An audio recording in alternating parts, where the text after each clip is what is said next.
Okay, so I'm just going to do a quick overview of what these next 6 weeks are going to look like. So today we will be looking at an introduction to psychology, psychological perspectives, and experiments. These coming weeks, we'll be looking at human development, sleep and memories, the physical parts of psychology, psychological disorders, and finally, we'll have a review class at the end. Now that we have that out of the way, let's move on to our class for today. Yes, I will be posting the slides in Google Classroom. They should be posted at exactly 8-ish. So, first off, what is psychology? Psychology is the study of the mind and behavior. It's super multifaceted and has many subfields of study, such as human development, social behavior, cognitive processes, and applied psychology, which you're going to be learning a part of. There are many different psychologists that have contributed and some that you may recognize, such as Pavlov and his classical conditioning, Freud and his psychoanalysis, and Jung's theory of ego, shadow, and persona. So now, when we're talking about psychology, many people think about conditioning. Earlier, just now, I mentioned Pavlov and his classical conditioning. Classical conditioning is when a natural response is elicited or shown when presented with a learned stimulus. These responses are often involuntary. For example, we can talk about Pavlov's dog experiment. An unconditioned stimulus, in this case, the dog food, elicits an unconditioned response. Again, the dog salivating. Before conditioning, a neutral stimulus is introduced, the bell. As time goes on during conditioning, the unconditioned stimulus and the neutral stimulus are shown at the same time. Finally, after conditioning, when you bring out the bell, the unconditioned response of salivating will occur automatically. Now, operant conditioning is when an action is shown because it's produced by a punishment or reward. These actions, on the other hand, are usually voluntary. Let me give you an example of each: reinforcement and punishment. If a parent wants a behavior, let's say doing homework, to increase, they can either let their kid play video games after or take away some of their chores. That is positive reinforcement and negative reinforcement, respectively. On the other hand, if parents want to lessen a behavior, maybe like stop their kid from drawing on the walls, they could add a timeout, or they can take away some playtime for every time that this behavior occurs. This is positive punishment and negative punishment. An easier way to think of this is that positive means you're adding something like an action or an object, while negative means you're taking something away. And you use reinforcement if you want a behavior to continue, and you use punishment if you want a behavior to stop, as shown in this chart right here. Now, here is a short video that explains conditioning. And wait, let me first check if I'm showing sound.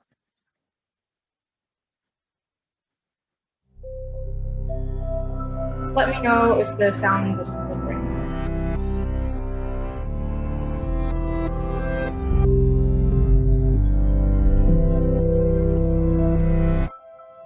When we think about learning, we often picture students in a classroom or lecture hall, books open on their desk, listening intently to a teacher or professor in the front of the room. But in psychology, learning means something else. To psychologists, learning is a long-term change in behavior that's based on experience. Two of the main types of learning are called classical conditioning and operant or instrumental conditioning. Let's talk about classical conditioning first. In the 1890s, a Russian physiologist named Ivan Pavlov did some really famous experiments on dogs. He showed dogs some food and rang a bell at the same time. After a while, the dogs would associate the bell with the food. They would learn that when they heard the bell, they would get fed. Eventually, just ringing the bell made the dogs salivate. They learned to expect food at the sound of a bell.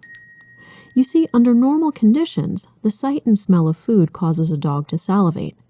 We call the food an unconditioned stimulus, and we call salivation an unconditioned response. Nobody trains a dog to salivate over some steak. However, when we pair an unconditioned stimulus like food with something that was previously neutral, like the sound of a bell, that neutral stimulus becomes a conditioned stimulus. And so classical conditioning was discovered. We see how this works with animals, but how does it work with humans? In exactly the same way. Let's say that one day you go to the doctor to get a shot. She says, "Don't worry, this won't hurt a bit," and then gives you the most painful shot you've ever had. A few weeks later, you go to the dentist for a checkup. He starts to put a mirror in your mouth to examine your teeth, and he says, "Don't worry, this won't hurt a bit." Even though you know the mirror won't hurt, you jump out of the chair and run screaming from the room. When you went to get a shot, the words, "this won't hurt a bit," became a conditioned stimulus when they were paired with the pain of the shot, the unconditioned stimulus, which was followed by your conditioned response of getting the heck out of there. Classical conditioning in action. Operant conditioning explains how consequences lead to changes in voluntary behavior. So how does operant conditioning work? There are two main components in operant conditioning: reinforcement and punishment. Reinforcers make it more likely that you'll do something again, while punishers make it less likely. Reinforcement and punishment can be positive or negative, but this doesn't mean good and bad. Positive means the addition of a stimulus, like getting dessert after you finish your veggies, and negative means the removal of a stimulus, like getting a night of no homework because you did well on an exam. Let's look at an example of operant conditioning. After eating dinner with your family, you clear the table and wash the dishes. When you're done, your mom gives you a big hug and says, "Thank you for helping me." In this situation, your mom's response is positive reinforcement if it makes you more likely to repeat the operant response, which is to clear the table and wash the dishes. Operant conditioning is everywhere in our daily lives. There aren't many things we do that haven't been influenced at some point by operant conditioning. We even see operant conditioning in some extraordinary situations. One group of scientists showed the power of operant conditioning by teaching pigeons to be art connoisseurs. Using food as a positive reinforcer, scientists have taught pigeons to select paintings by Monet over those by Picasso. When showed works of other artists, scientists observed stimulus generalization as the pigeons chose the Impressionists over the Cubists. Maybe next they'll condition the pigeons to paint their own masterpieces. Okay, so that just gives you a better overview of conditioning.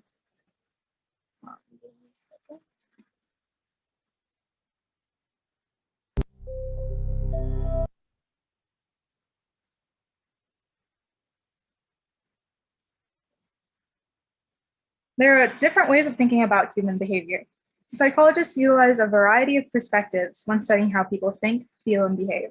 The 7 different approaches to psychology that I'll be introducing here have helped humanity out greatly in the solving of our everyday problems that we face. These 7 different approaches tackle psychology in all different types of areas and viewpoints in an attempt to make sense of ourselves and how the world we live in affects it. Now, before we start, I have an activity I would like you to do as I talk about each of the perspectives. If you take your notes on paper, please trace your hand on the paper. If you take your notes on an iPad or any tablet, search up something like a hand outline PNG and put it in your notes. While we learn each of the new perspectives, I'll tell you to put one on each finger. This just makes each perspective a little easier to remember. So I'll give you like a minute-ish to do that. And just message me in the chat once you're done.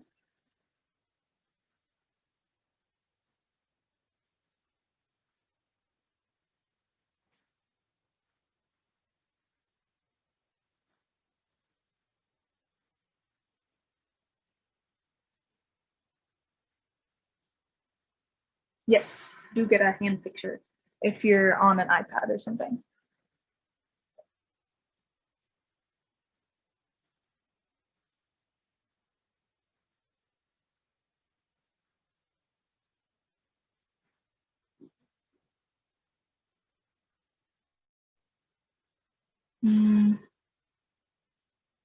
I think the easiest thing for you would just be to like run and grab a paper and then trace out your hand or like draw a hand on it.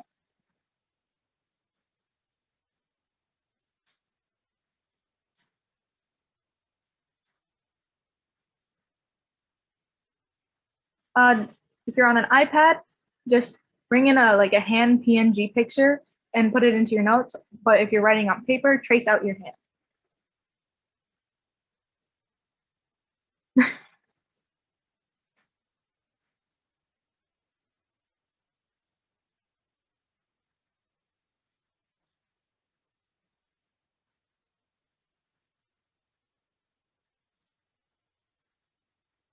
Okay, so I'm gonna get started. If you're still doing that, go ahead. You can write I tell you which perspective to write where at the very end after I'm done describing each one. Now, first up, we have the psychodynamic perspective. The psychodynamic perspective originated from the work of Sigmund Freud. This view of psychology and human behavior emphasizes the role of the unconscious mind, early childhood experiences, and interpersonal relationships to try and explain human behavior, as well as to treat mental illnesses. Thanks to Freud's work and influence, psychoanalysis became one of the earliest major forces within psychology. Freud conceived of the mind as being composed of three key elements: the id, the ego, and the superego. The id is part of the psyche that includes all of the primal and unconscious desire, such as hunger. The ego is the aspect of the psyche that must deal with the demands of the real world. The superego is the last part of the psyche to develop and is tasked with managing all of our internalized morals, standards, and ideals. While the psychodynamic perspective is not as dominant today, it continues to be a useful psychotherapeutic tool. Now, take out that hand diagram that you just drew, and psychodynamic should go on the thumb. I'll give you guys a second to write that down.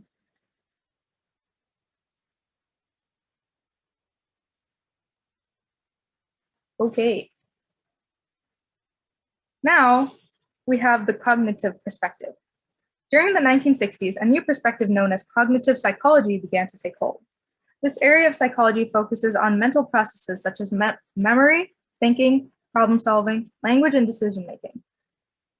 Influenced by psychologists such as Albert Bandura, this perspective has grown tremendously in recent decades. Cognitive psychologists often utilize an information processing model and compare the human mind to a computer to conceptualize how information is acquired, processed, stored, and utilized. Now, for our hand diagram, cognitive should go on the pointer finger.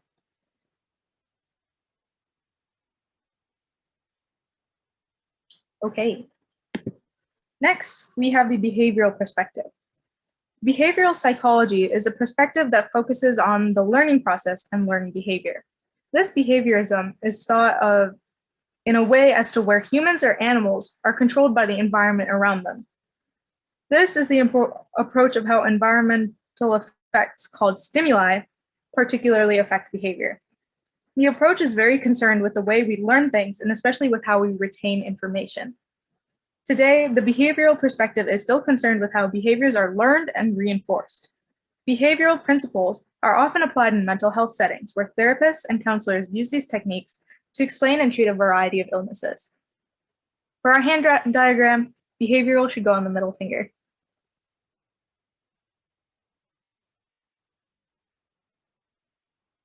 Next, we move on to the humanistic perspective.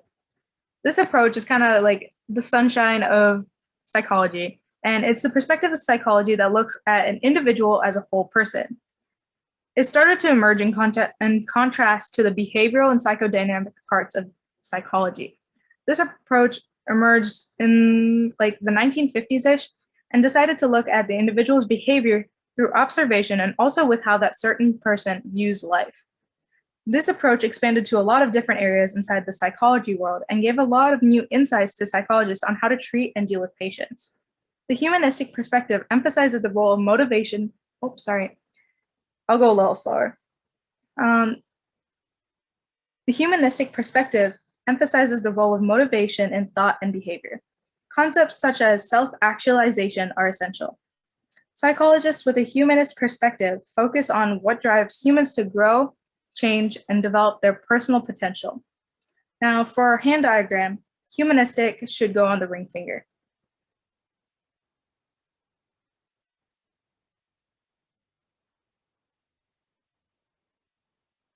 Okay. Next, we have the biological perspective. The study of physiology played a major role in the development of psychology as a separate science. Today, the perspective is known as biological psychology, also called biopsychology or physiological psychology. This point of view emphasizes the physical and biological bases of behavior. Researchers with a biological perspective on psychology might look at how genetics influence behavior or how damage to specific areas of the brain affect personality.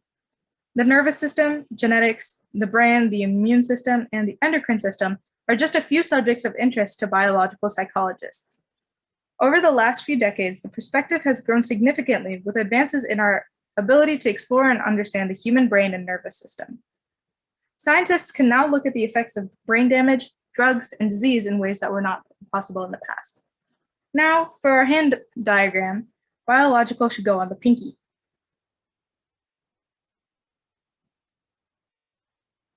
Next, we have our evolutionary perspective. Evolutionary psychology focuses on the study of how the theory of evolution can explain physiological processes. Psychologists who take the perspective apply the basic principles of evolution, like natural selection, to psychological phenomena. The evolutionary perspective suggests that these mental processes exist because they serve an evolutionary purpose, meaning that they aid in human survival and reproduction.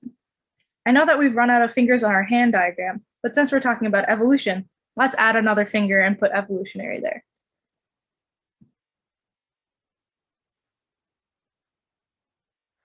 Couldn't we just use two hands? You Put could. it on the palm. There's something for the palm though. So since we're talking about evolution, I was like, maybe let's add another finger. Okay, finally, we have the sociocultural perspective. Sociocultural psychology is a fairly new perspective that's grown significantly.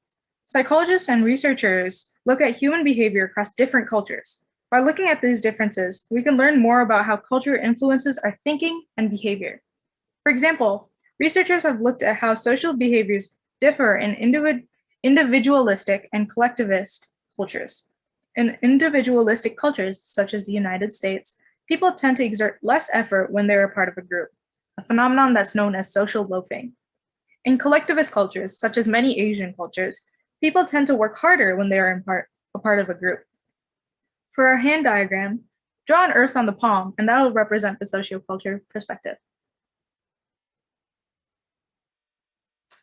I'll give you guys like a minute to do that. On the next page, I'll have what my hand diagram ended up looking like, so I'll pause there after.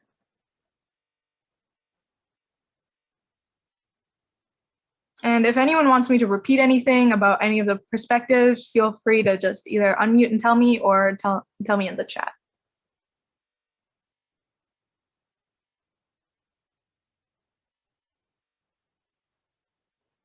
Okay, so this is what my hand diagram ended up looking like. So I'll just pause here for a minute. So anyone can make their necessary adjustments. Feel free to take this time to have like a short stretch break or grab some water or something.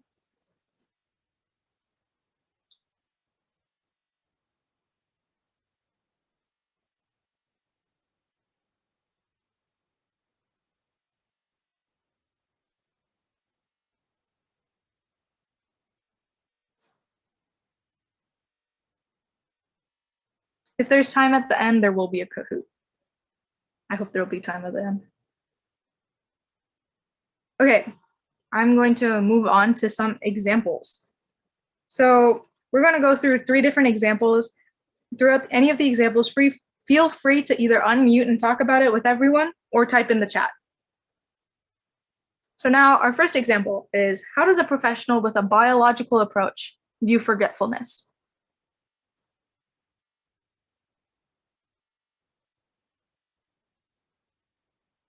Anyone have any ideas? Yes. Nice, Ivy. So they would look at how the various parts of the nervous system, such as synapses, the brain, and see how they could cause the forgetful behavior. Nice. Now, how does a professional with a sociocultural perspective view gender roles?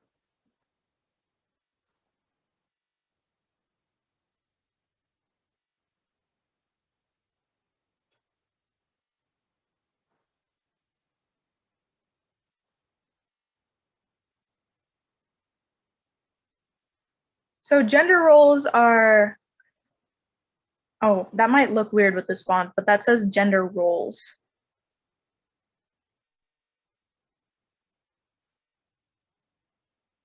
Nice. So basically, in this case, a professional would try to determine if the culture that they're looking into is matriarchal or basically, how would I say this? Female dominated or patriarchal, male dominated, and use that to determine how gender roles affect the people within that culture.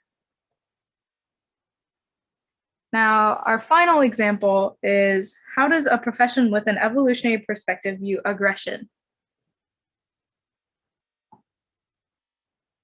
Oh, that's definitely also in there, but a lot of societies don't really recognize that. So psychologists usually tend to think of other genders in terms of gender studies and things like that.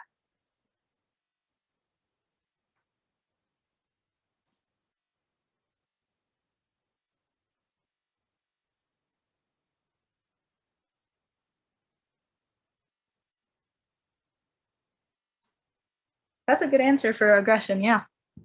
So basically, here, the professional would look into how circumstances back when there were more danger would lead to humans being more aggressive and how this would have aided in human survival. Okay, so does anyone have any extra questions about perspectives, like the psychological perspectives? Because right after this, we're going to be moving into ethics and experiments.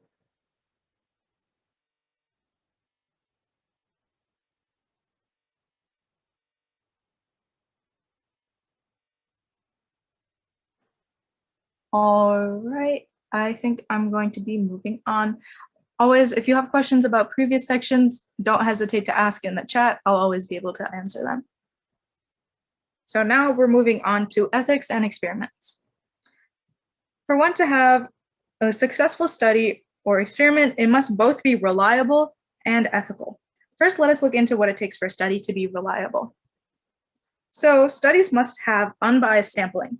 This means that if a study involves participants, they must be taken from a large enough variety to accurately represent the bigger population.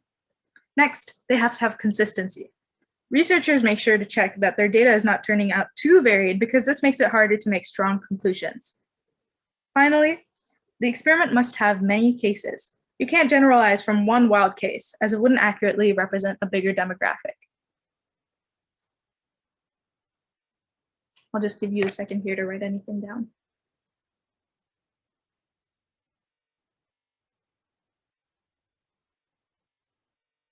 Okay, now let us look at what it takes for a study to be ethical. Each of the participants must be given informed consent and a debriefing. The consent process, when followed correctly, allows individuals who participate in research to be fully aware of what the research is for and what their involvement will entail. It reveals everything about the research, from its purpose, risks, and benefits to expected duration. If research don't follow informed consent rules intentionally because they're gathering spontaneous behavior, for example, like maybe seeing how they react to something, like being scared, that wouldn't really work if you informed them that they were going to be scared. They would have to be offering a full debriefing afterward. Also, the participants must also be promised confidentiality. Confidentiality and privacy are critical in the field of psychology. They offer safety and peace of mind to research participants, allowing researchers to ethically pursue the information that they're after. Researchers need to take time to explain confidentiality to research patients so that they understand what is protected and what protection is limited. Next, the study must be reviewed by a professional board. Committees that review proposals to assess if the potential benefits of the research are justifiable in the light of potential risk of physical or psychological harm. These committees may request researchers to make changes in the study's design or procedure, or in extreme cases, they can also turn down the study. Finally, they must be guaranteed protection from harm, both physical and psychological. Researchers are not always accurately able to predict the risks, and in some cases, a therapeutic debriefing may be necessary if the participants have become disturbed during the research. A mnemonic that can help you remember this is the phrase, "I do care about research participants," as highlighted. So I'll just give you a second to write that down, and then we'll have a video after.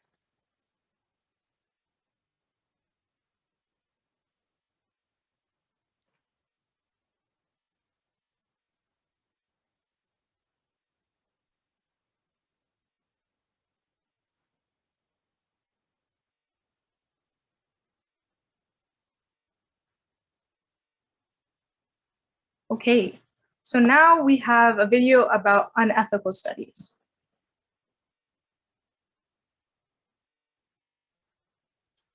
And as always, if you have any questions, since we're watching a video, ask it in the chat and I'll try to respond back.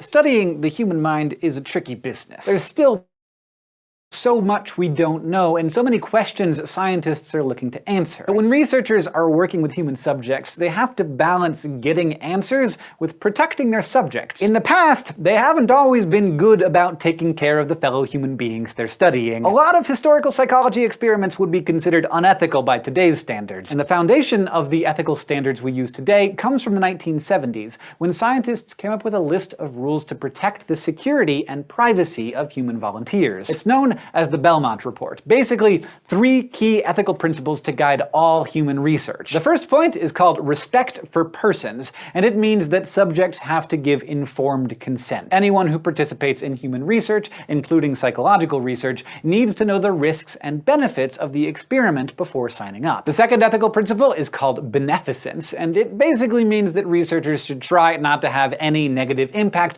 on the well-being of the people who participate in their studies. Basically, do no harm. The final point, justice, involves making sure that subjects aren't exploited. Researchers should also make sure that the burdens of the study and the benefits of the results are distributed fairly. In early research studies, for example, the subjects would often be poor, while wealthier patients would benefit from the results of the experiment. And that's not okay. These rules apply to human research in all fields, including psychology. But the code of conduct hasn't always been so clearly defined, and before it was, there were a lot of questionable studies being done. In the year 1920, a psychologist named John Watson wanted to show that humans can be classically conditioned, like what happened to Pavlov's dogs. Basically, classical conditioning means pairing a stimulus, like food, that triggers a physical response, like drooling, with an unrelated stimulus, like a bell. Even though ringing a bell, of course, wouldn't normally make dogs drool, when Pavlov paired the sound with food, he conditioned the dogs to respond to the bell by drooling. Watson and his team decided to prove that this could be done in humans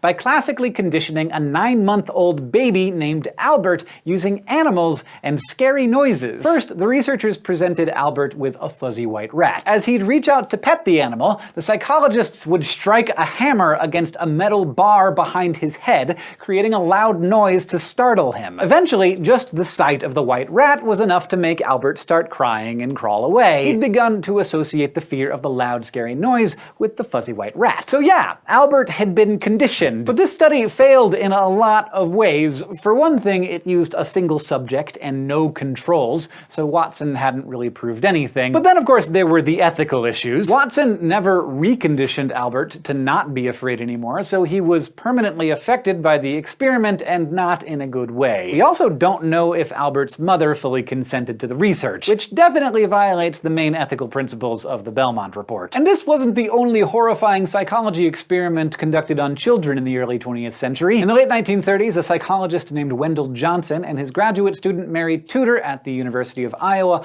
wanted to know how positive and negative feedback affected the way children learned language. They decided to test this directly by giving kids positive and negative feedback on speech disorders. That might not sound so bad, but there's a reason why their experiment is now known as the Monster Study. Tudor recruited 22 children from an orphanage, told them they'd be given speech therapy, and split them into 2 groups. 10 of these children, 5 in each group, had early signs of stutters, but both groups also included kids with normal speech patterns. The kids in one group were told that they didn't have a stutter. They were given positive feedback, that they'd outgrow the speech difficulties, and that they should ignore anyone who criticized the way they spoke. Meanwhile, those in the other group were told that they did have a stutter, and that they should never speak unless they could do it right. As you can probably imagine, this didn't go very well. The encouragement and criticism didn't seem to have much of an effect on the children's stutters, but the different kinds of feedback did have a huge impact on their self-esteem. The kids with speech issues who got positive feedback didn't lose their stutters,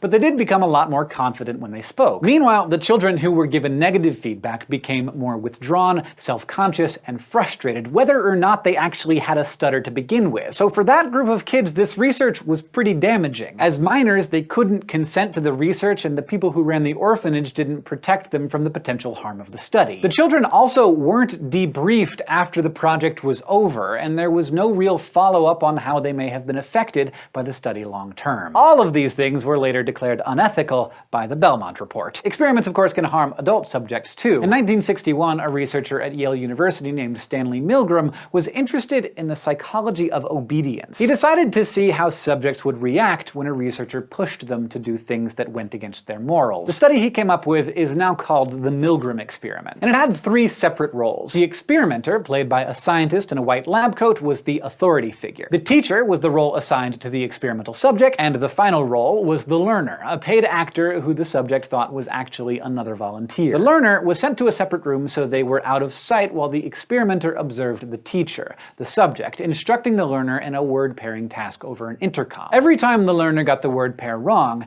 the teacher pressed a button to shock them, with the voltage increasing by 15 volts for every wrong answer. The subject believed they were shocking the learner, but they were actually listening to an actor pretending to be in pain, complaining of chest pains, shouting, pounding on the wall, and eventually going silent. The experiment only ended when the teacher had given the maximum 450-volt shock 3 times in a row, or when they refused to continue. 65% of the subjects did give out those maximum voltage shocks, just because a scientist in a white lab coat told them to. Milgram concluded that people will obey authority figures even in morally questionable circumstances, and the experiment has since led to many more studies on the psychology of authority. But the subjects thought they were actually listening to someone being electrocuted on the other end of the line, even though they were told by the experimenter that there would be, quote, no permanent tissue damage. Leaving your subjects feeling like they may have just killed someone doesn't protect their well-being. And they couldn't have gotten informed consent, since warning participants about the experiment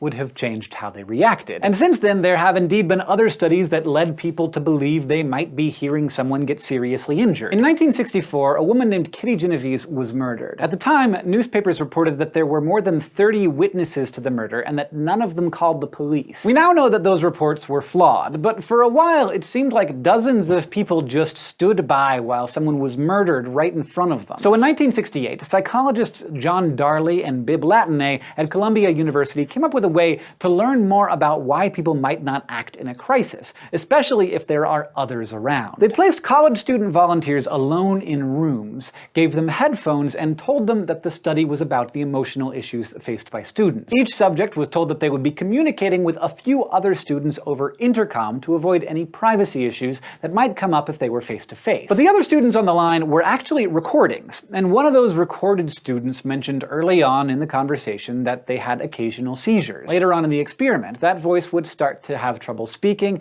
and ask for help, saying they were having a seizure. The researchers then measured how long it took the subjects to go look for help. They found that it took participants longer to respond when there were more people in the conversation. The subject was less likely to do something if they believed there were other people who could intervene instead. It's called the bystander effect. Understanding this response is important for investigating crimes and for protecting communities by teaching people to act during a crisis instead of assuming that someone else will do it. But like the Milgram experiment, there are ethical concerns about how this research might have affected the subjects after the study was over. These days, it would be tough to convince a review board that the potential benefits of this kind of study outweigh the risks. Another study turned out to be so damaging that it had to be ended early. In 1971, Philip Zimbardo, a psychology professor at Stanford University, wanted to learn more about how being placed in different social roles affected the way people behaved. He decided to simulate a prison and cast volunteer subjects into the roles of guards and prisoners. 24 white male college students were recruited into the study and separated into 2 groups, prisoners and prison guards. Zimbardo acted as the prison superintendent. The prisoners were searched, then given ID numbers instead of names to dehumanize them. Meanwhile, prison guards were given uniforms and clubs and told to do whatever they had to do to maintain order, giving them power over the prisoners and a sense of superiority. The study was supposed to last for 2 weeks, but was actually called off after just 6 days because the conditions in the prison went downhill so quickly. One prisoner had to be released from the study even earlier because the conditions in the jail made him panicked and disoriented. Other prisoners started a revolt because the guards had treated them so badly. After that, the guards became more and more abusive, giving the prisoners physical punishments when they misbehaved, like forcing them to sleep on concrete and to strip naked. In the end, Zimbardo concluded that the subjects had internalized their assigned roles. The prisoners became submissive while the guards guards became aggressive and abused their power over the prisoners. You could not do this study today. By acting as the superintendent, it was impossible for Zimbardo to stay impartial. That's a pretty big flaw in the study's design. He was invested in the outcome of the research. Zimbardo also allowed the guards to subject the prisoners to serious abuse and may have caused them real permanent harm. So again, that whole well-being thing was not really taken into consideration for this study. Like the rest of the studies on this list, the Stanford prison experiment would not be considered ethical these days. But psychology's sometimes dark past has helped scientists realize that they have a responsibility to protect the public and the subjects of their research studies, which is why ethical standards are an important part of modern research. We want to understand the human mind, but in the process, we also have to protect the minds being studied. The standards laid out by the Belmont Report help us do just that. Thanks for watching this episode of SciShow, which was brought to you. Okay, so that is examples of unethical studies. So I will pause the screen until I can get the Kahoot set up. Oh.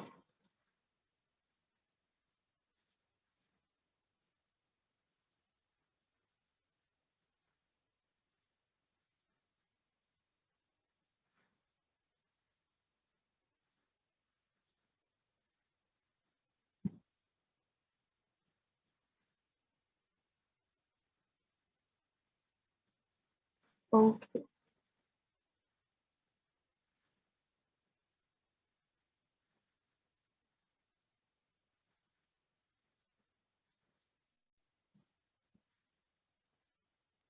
Okay, can everyone see the Kahoot? Yes. Sweet.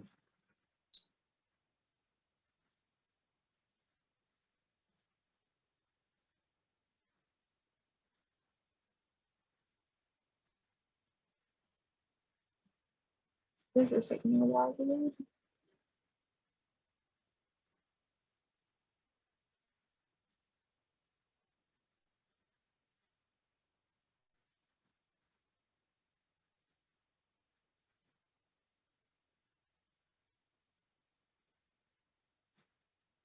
Wait. It's not loading.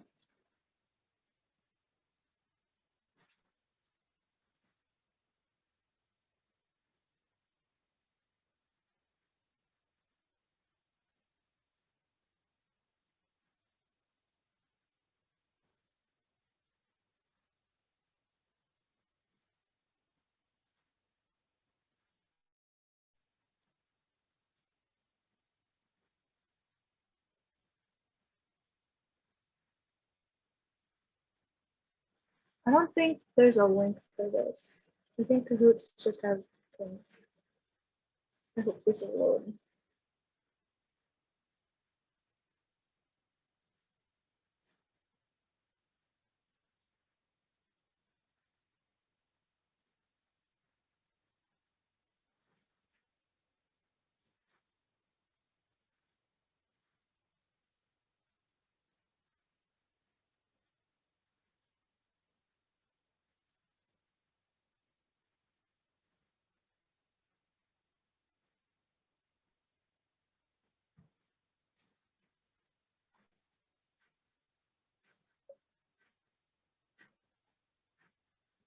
Let's go. It worked.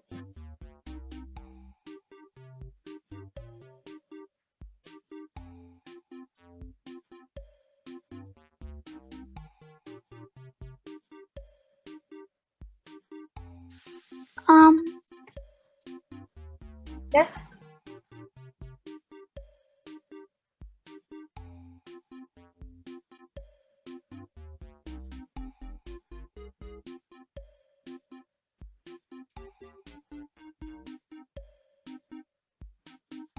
So I'm gonna wait until there's like around 50-ish people, like 48 people, and then we'll get started.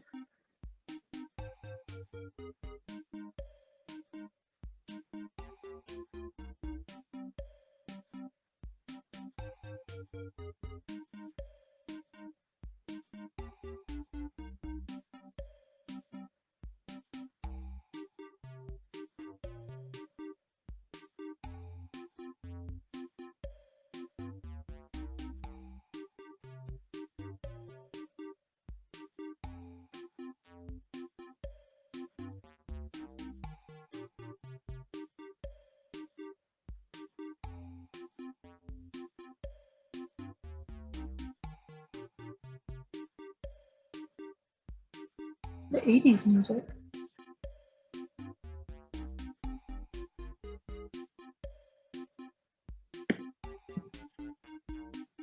Ooh. I don't think that, okay, for the link, go to kahoot.it and then type in the pin.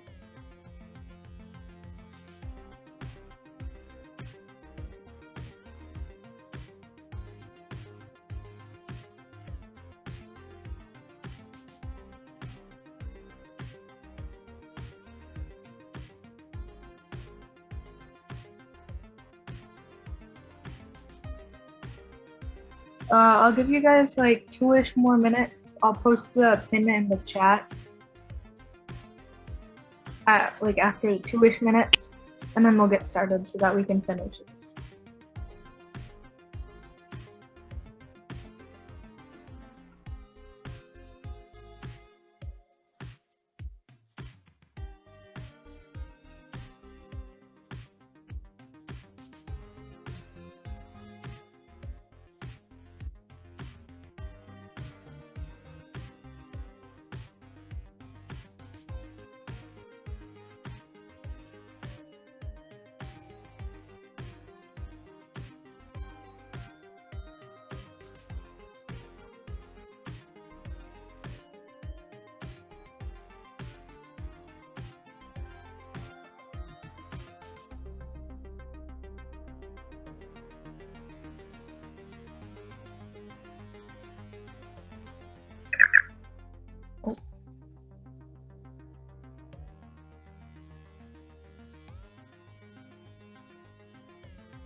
Okay, so let's get started. If someone wants to join after, I'm going to put the pin in the chat. You're probably gonna have to scroll up.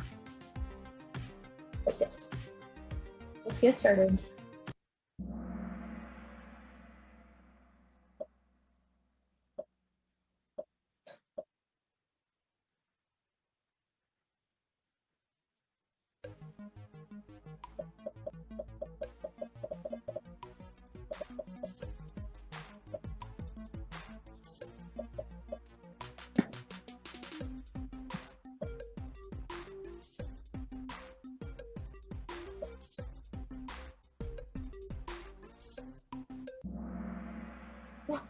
So yeah, Pavlov's dogs are an example of conditioning, and you can basically remember this by thinking that what he did is he got the dogs to do like an automatic response, which was salivating, to something that was completely unrelated, like a bell ringing.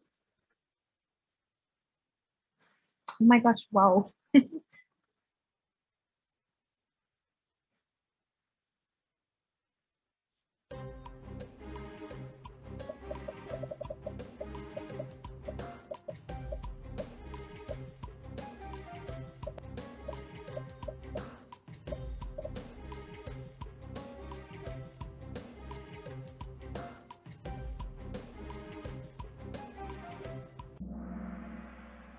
Nice. I was hoping to not see anyone put negative punishment because that's the exact opposite. But it is positive reinforcement because positive means adding something, and reinforcement is done when you want to get more of a response.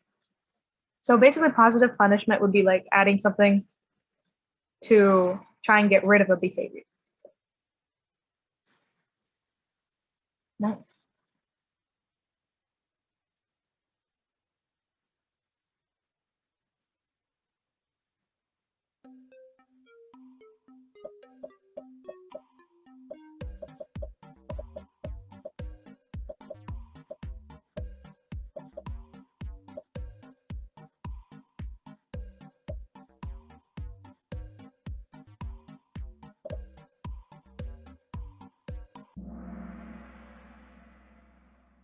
Oh, wait. Oh no, I think I put the wrong answer. So the 13 of you that put blue, I'm so sorry. You guys got it right. Because actually, wait.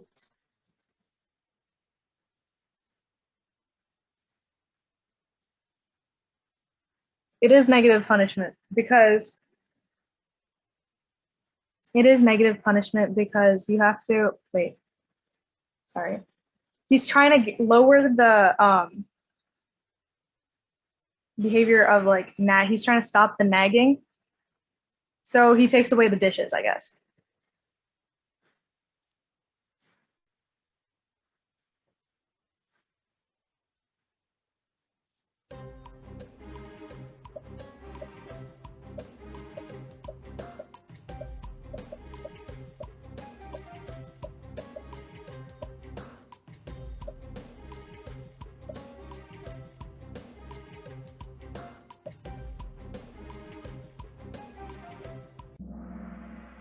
Oh my gosh. Oh no. So this is positive punishment because it works. Okay, so positive punishment works by presenting an aversive consequence. So basically, in this case, the aversive stimulus was feeling pain, and it tries to stop like a behavior, which is touching a hot stove. So it is positive punishment.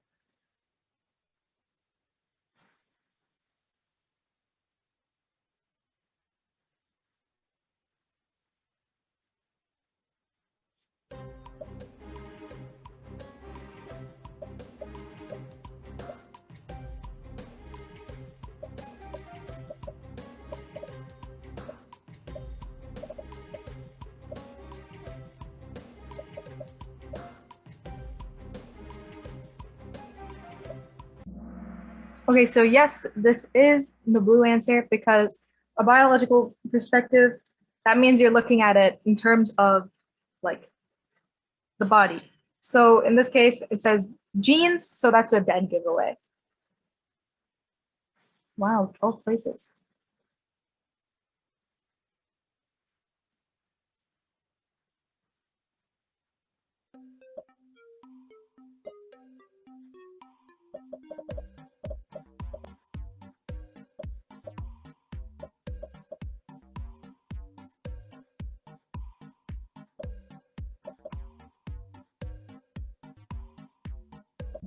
Oh no, I hoped we would get 100% in this. So, I mean, sociocultural perspectives looks at society and cultures. So it's the yellow one because they're talking about how society affects how the person develops causing extrovertedness. Nice.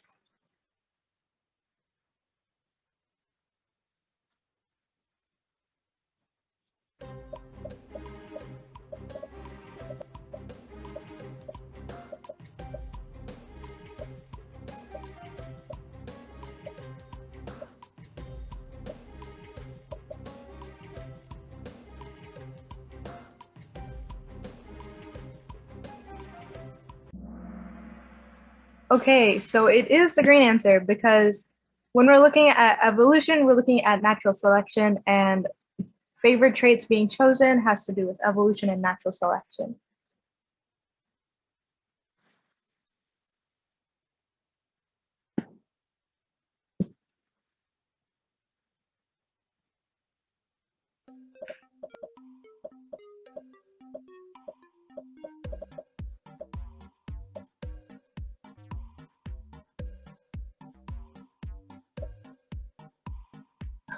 Uh-oh.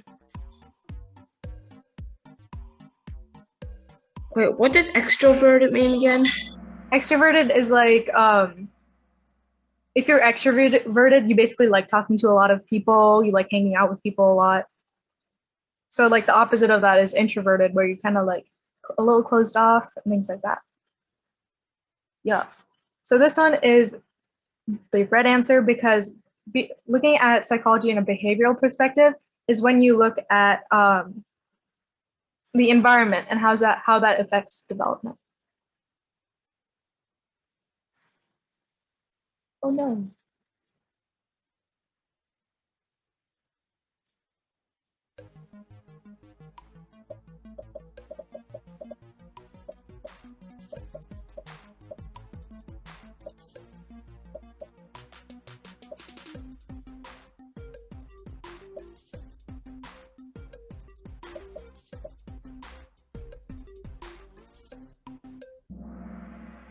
Nice, almost everyone got it right.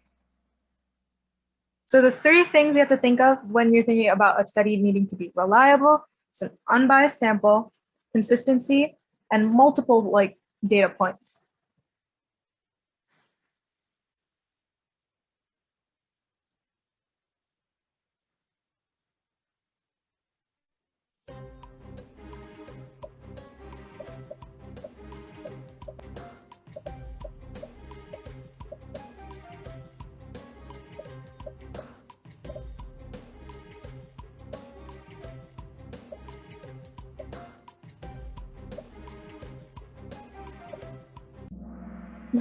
Like the yellow. Anyway, so the little Albert experiment was both unethical and unreliable. And in the video, they talked about how they only did this on little Albert.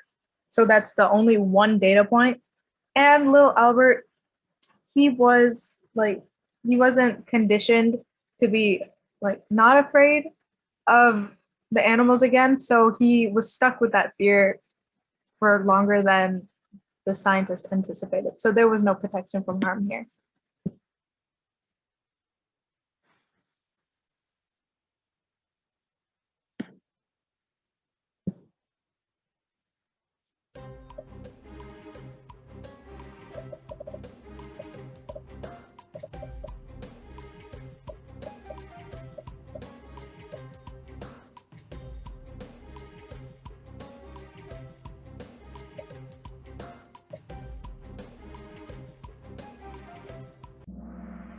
Okay, so the 5 things that are required for an ethical study are informed consent, debriefing, confidentiality, a review board, and finally, what was it?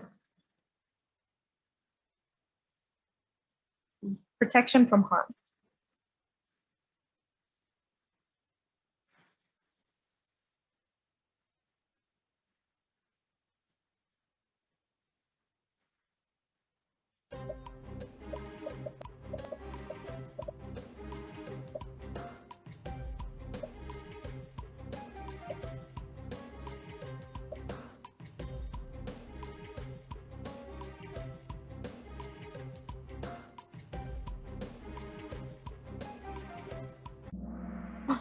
So again, the 3 things that make a study reliable are consistency, unbiased sampling, and many cases.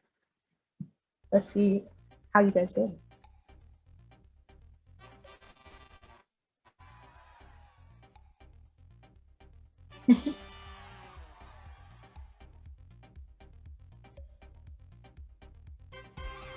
Yay, good job, Caitlin.